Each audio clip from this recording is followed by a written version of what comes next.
be a typical scenario of what could actually happen.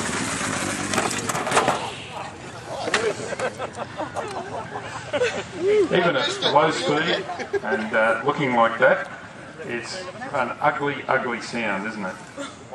Now, one of the worst things that can happen to you do for this injured person now. Take off the helmet. Thank you, that's fabulous. In 19 years as a paramedic, I only took off 2 helmets, and that's mostly because everybody thinks they need to take a helmet off in order to save someone's life. If you're okay, you're better off with the helmet on. And even, it's probably the only time you would need to take a helmet off is if that person is not breathing, not conscious. The ambos that turn up here are going to show you how to do it. Ambulance motorcycles have been used in New South Wales now for 16 years, and they are a tremendous advantage in Sydney's busy streets. They're also used in this area at times, and the idea obviously is to get to people quickly. A lot of people still ask the motorcycle paramedics where they put the patient. I used to say that I put them across the fuel tank like they did with horses, and I was always worried by the fact that their feet and hands were bleeding when they got to hospital. So you see, the first thing that our paramedic will do is just check that the person is conscious. He's made sure that he's safe. He's left his lights on. If you ever wondered why emergency vehicles do that, it's predominantly because it tends to attract it. You know what it's like if you're driving along and you see a crash, everybody wants to look. And emergency vehicles get hit by the people that are distracted like that. So what Phil's doing here is checking that this guy is conscious. If he's conscious, he can ask him what the specific injuries are, where he's hurting, what hurts the most. Quite commonly, you could have a very serious injury and not know, because you might have one particular thing that's hurting, and that's the thing that's bothering you the most. And that's not even an uncommon situation to have where somebody's got a sore finger and if they've got a broken leg they don't know about it. So the police have now turned up as well, and again parked in a position that has protected the scene. Absolutely critical for them to get the information that they need at this time. And this is all about securing a scene and safety. This is not in any way trying to say, right, what can I do to pin this fellow for something that he's done wrong. It's all about trying to ensure that the safety of all the people on the scene is maintained.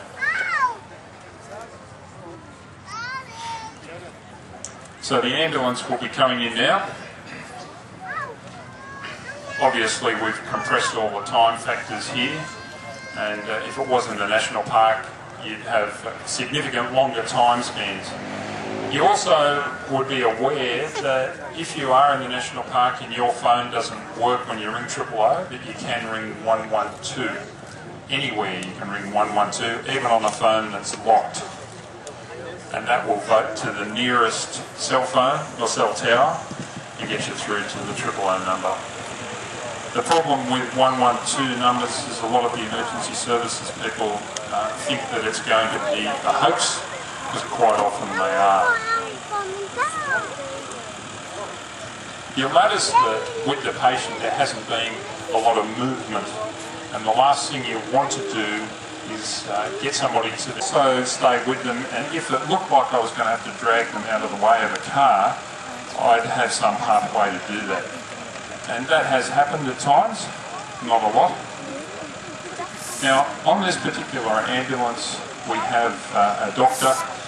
This doctor is from the Care Flight helicopter that's behind me. If you're very badly injured and you need to get to hospital quickly, you will not go to the nearest hospital. There is a strong likelihood that you will go to a trauma hospital. And that could be St George, it could be Westmead, it could be Liverpool. There are quite a few trauma hospitals, but not every hospital can handle a seriously injured patient. Paramedics are well trained in knowing how to isolate or diagnose where and what the serious injuries are. Things like a low blood pressure, a very fast heart rate, a decreased level of consciousness. All of these things can indicate that they need to get to surgery quickly. And quite often a helicopter will do that. There is a HIRT trial, head injury retrieval trial, currently taking part in New South Wales.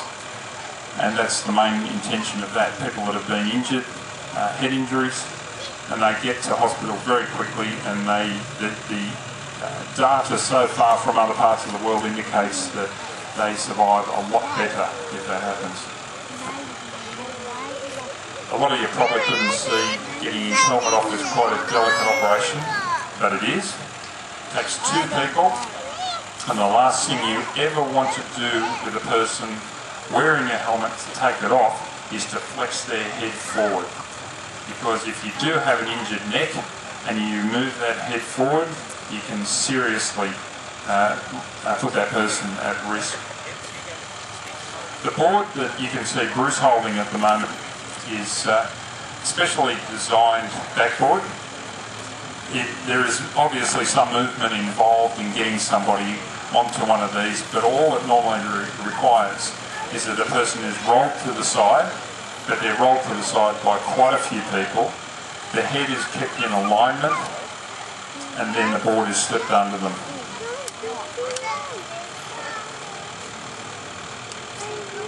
As you can see, even a process that is relatively quick still looks quite slow, because you've got to be careful not to make anybody worse.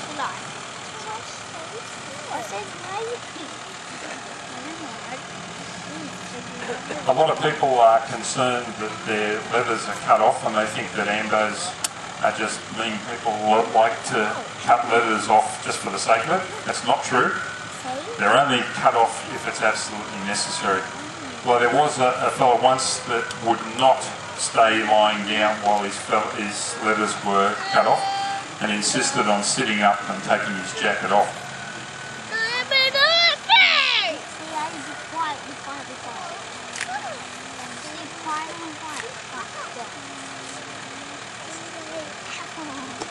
You'll notice that onto that backboard there's quite a few straps that have been placed over the patient. The main reason that you need to strap this person is you don't want them moving around when you are lifting them. But the other thing is, if this person was to vomit while they were lying on their back, if you've got them strapped securely, you can actually roll them even in the confines of an ambulance and still maintain their head and neck in alignment with the rest of their body. It's quite difficult, but it can be done a little easier.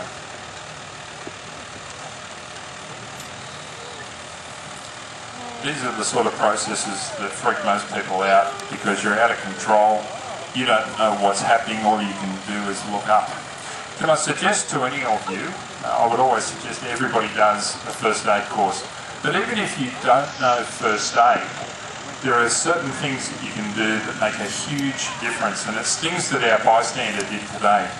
Firstly, he protected the patient, he protected them from further injury. And secondly, he stayed with them. For 19 years as a paramedic, I cannot tell you how often people wanted to thank bystanders simply because they sat with them. Can you imagine lying on the road and you can still hear all these vehicles travelling within a few metres of you? So you've got these vehicles travelling around, you don't know where they are, you don't know how close they are, whether they've seen you. The fact that somebody sits with you is a good indication that you're not in danger anymore, and it makes a huge, huge difference.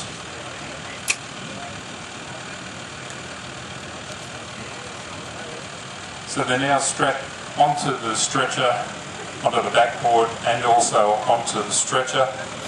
This patient would normally get a drug to stop him vomiting, even if he probably wasn't feeling sick, because the last thing you want to have is somebody vomiting when they're lying on their back. Now, if he has serious injuries, this fellow from here is likely to go to St George Hospital.